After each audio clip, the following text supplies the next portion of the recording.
Hello friends, welcome back to your own channel beginners point. और मैं हूँ श्रुति आपके साथ और हम देख रहे हैं क्लास 9th डेमोक्रेटिक पॉलिटिक्स का चैप्टर 2 जिसका नाम है कॉन्स्टिट्यूशन डिजाइन।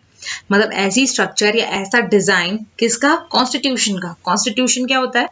कोई भी ऐसी चीज जो हमारे देश के संविधान से संबंधित है उसकी डिजाइन के बारे में हमें देखना है, कॉन्स्टिट्यूशनल डिजाइन के बारे में देखना है। Democratic constitution in south Africa जो हमारा फर्स्ट टॉपिक है, इसमें हमें देखना है कि किस तरह से डेमोक्रेटिक कॉन्स्टिट्यूशन बना था साउथ अफ्रीका का। I have fought against white domination and I have fought against black domination. मतलब मैं व्हाइट डोमिनेशन मतलब व्हाइट लोगों को नीचे दिखाना, जो गोरे लोग हैं उनके लिए डोमिनेट होना, उसके लिए मैं लड़ा हूं, ऐसा बोला है। और जो काले लोग थे उनके डोमिनेशन के लिए भी मैं लड़ा हूं। I have cherished the ideal of democratic and free society in which all the persons live together in harmony with an equal opportunity. और मैंने चेरिश भी किया था ऐसे आइडियल ऑफ डेमोक्रेटिक को या फ्री सोसाइटी मैं चाहता था जहां पर सारे के सारे इंसान एक साथ रहें, हार्मनी के साथ, मतलब पीस के साथ, शांति के साथ में, और उन सभी को इक्वल अपॉर्चुनिटी मिलनी चाहिए हर चीज की। It is an ideal which I hope to live for and to achieve। और ये बस एक चीज थी जिसके लिए मैं जी रहा था, मुझे उम्मीद थी और मैं जो अचीव करना चाहता था। But if needs be it is an ideal for which I am prepared to die. और अगर जरूरत पड़ी तो मैं इसके लिए भी तैयार था। मेरे दिमाग में ये भी था कि अगर जरूरत पड़ी तो मैं इसके लिए मरने को भी तैयार हूं। This was Nelson Mandela. Nelson Mandela के डायलॉग्स थे, या उन्होंने इस तरह से बताया था।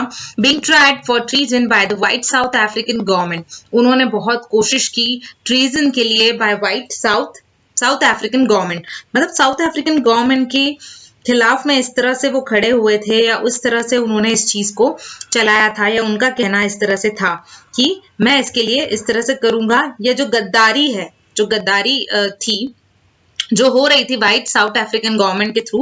ट्रीजन का मतलब होता है गद्दारी करना, या देश के साथ देशद्रोही जो होते हैं उस तरह से काम कर रहे थे, तो ये उनके लिए उनके खिलाफ में खड़े हुए। ही and 7 other leaders were sentenced to life imprisonment in 1964 for daring to oppose the apartheid regime in his country। वो और उनके साथ अलग लीडर्स थे, मतलब वो और उनके अलावा 7 other leaders इस चीज के लिए खड़े हुए, और इसकी वजह से उन्हें आजीवन कारावास जो है, मतलब पूरा मरने तक की जो होती है जेल, उन्हें हो गई 1964 में, क्योंकि उन्होंने डेयर किया था या कोशिश की थी अपोज करने की एपार्थाइड रेजिम को। एपार्थाइड मतलब काले और गोरे का भेद जो होता है, जहां पर काले गोरे का डिफरेंस बनाया जाता है, तो वो जो सिस्टम थी उसके अपोज में खड़े हुए थे कंट्री में, और इसीलिए उन्हें आजीवन कारावास का उन्हें दे दिया था। मतलब उन्हें इम्प्रिजनमेंट जो है वो हो गई थी, जेल हो गई थी 1964 में। He spent the next 28 years in South Africa's most dreaded prison, Robben Island। और उन्होंने अपने जीवन के, मतलब उसके बाद जब 1964 में उन्हें एपार्थाइड रेजिम के लिए मतलब कैद कर लिया गया या जेल हो गई, तो उसके बाद उन्होंने 28 साल साउथ अफ्रीका के बहुत ही ड्रेडेड प्रिजन में, रॉबन आइलैंड में उन्हें अपना 28 साल गुजारने पड़े। Struggle against apartheid. उन्हें क्या स्ट्रगल उन्होंने किए? Apartheid was the name of a system of racial discrimination unique to South Africa. ये जो है एपार्थाइड की सिस्टम ही शुरू कहां से हुई? साउथ अफ्रीका से हुई। और यहाँ पर रेशियल डिस्क्रिमिनेशन, रेशियल मतलब रेस जिसे कहते हैं, गोरा काला, ये जो भेद होते हैं ये रेस है। रेशियल डिस्क्रिमिनेशन हुआ, ये काला है इसलिए उसे डिस्क्रिमिनेट कर रहे हैं। तो ये चीजें जो है यूनिक थी, साउथ अफ्रीका से ये चीज शुरू हुई थी। तो white Europeans impose this system on south Africa. South Africa में व्हाइट यूरोपियंस ने इस सिस्टम को शुरू किया था, जो कि साउथ अफ्रीका में ज्यादातर लोग काले होते हैं, ब्लैक साइडर होते हैं, ब्लैक रेस वाले होते हैं। तो ये व्हाइट यूरोपियंस ने इस चीज को, इस सिस्टम को इम्पोज किया था साउथ अफ्रीका में। During the 17th and 18th century, जब 17th और 18th सेंचुरी थी, trading companies from Europe occupied it with arms and forces.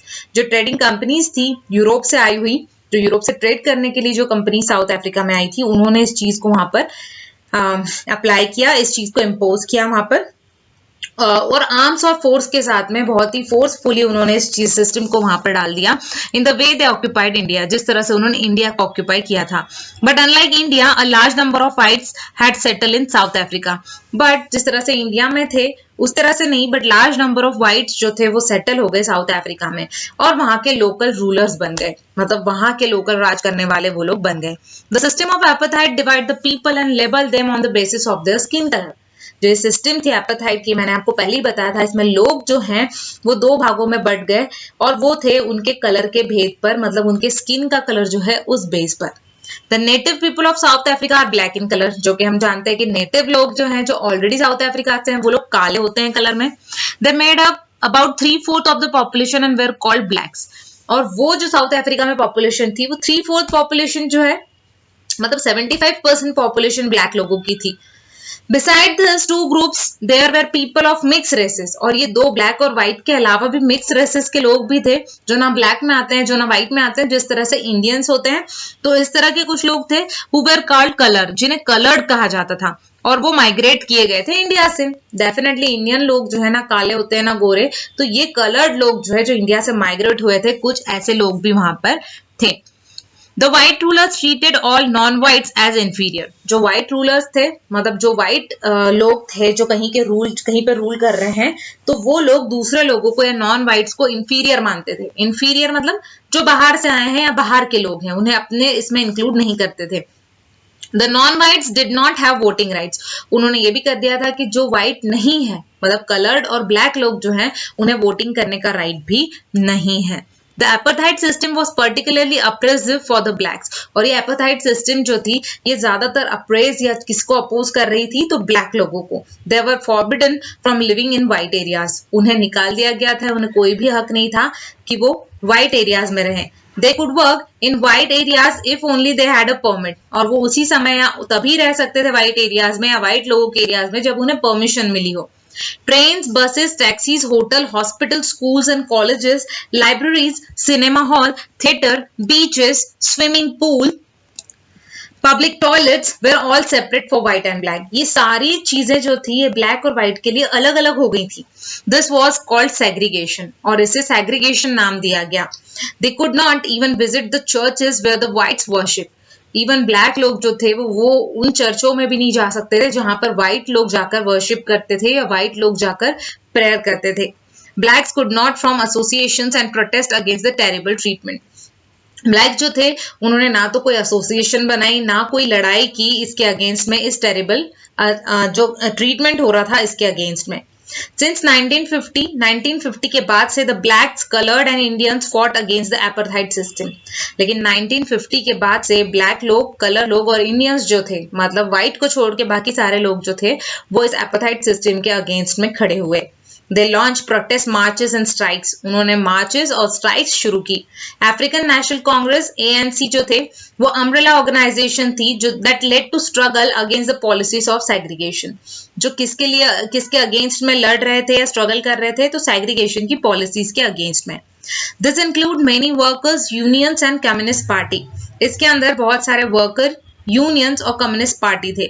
Many sensitive whites also joined the ANC to oppose apartheid and play a leading role in struggle.